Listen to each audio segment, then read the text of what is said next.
Ferentz said during Big Ten Media Days that concerns me. Okay? And we knew Kirk Ferentz felt this way about Iowa football, about running backs. And I don't have the exact quote in front of me, so I'm going to paraphrase.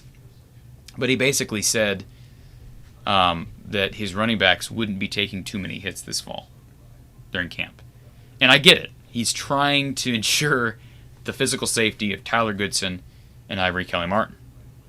The problem with that is Kirk Ferentz has sort of indicted that sort of a mindset in the past.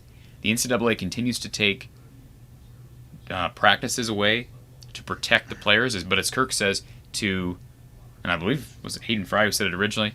I don't know where the quote originated, but he basically has said to be good at football, you have to play football.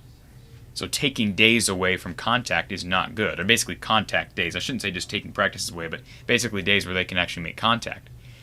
But here's Kirk saying, well, we're going to have very few hits on our running backs. I get what he's saying. The problem is, we saw last year against Purdue, Iowa struggling at times with ball security.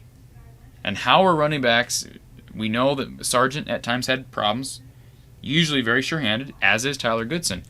But you just worry, it's 2 games early on with very strong defenses. Indiana's a complete team. That's why they're top 20 in the country. So is Iowa State. That's why they're preseason top 10. Solid defenses. One of them's on the road with a quarterback who's never played a true road game with a crowd. To me, how do you get these guys ready if they're not taking hits? Ball security is my biggest concern with that statement from Kirk. Again, especially in games where there's going to be a small margin for error because they're against 2 really good teams. We're not making any predictions today. That we'll say that for next week. But that's a concern of mine at this point. And again, we're just seeing little clips out of practice. Maybe they're taking more hits behind closed doors than I'm imagining. But if they are not taking hits in fall camp, or they're only taking hits, a fourth of the time, that's concerning to me, even with 2 experienced running backs in Tyler Goodson and Ivory Kelly-Martin. Well, I guess that kind of begs the question what he means is he just instructed his players to... Yeah, they've got red no contact jerseys on. Okay. So, well, I can see the thing with the ball security. I mean, that's a definite factor. It's not like they're missing practice. It's not it's not the entire game, but it is a factor where maybe they get into a bad habit of not, securing the ball quite as much as they would if they knew they were going to get hit. So hopefully he mixes in a little of that. Well, how do you? I know they do ball security drills, as everybody does, but how do you simulate tackle? I mean, Kirk would say the same thing, I think. How do you simulate a tackle and holding onto the ball if you're never tackled?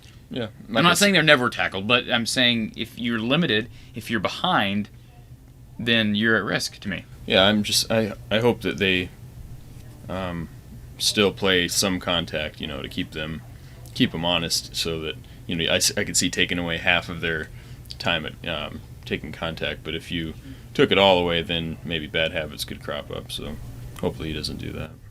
And again, I want to go back for a second before we move on here. Iowa State's got the best defense in the Big 12. I know there's a question about that. Oklahoma, we know offensively is traditionally better, but that's the best defense in the Big 12. Indiana's a really good defense. If you watched the game against Ohio State, they were getting in the backfield and putting pressure on Fields, forced him into a couple of really bad throws in that game. And let's remember, they were down by 4 touchdowns against Ohio State, came all the way back in that game and had a chance up until the last play to tie it. Michael Penix is expected to be healthy. This is a very, very tough start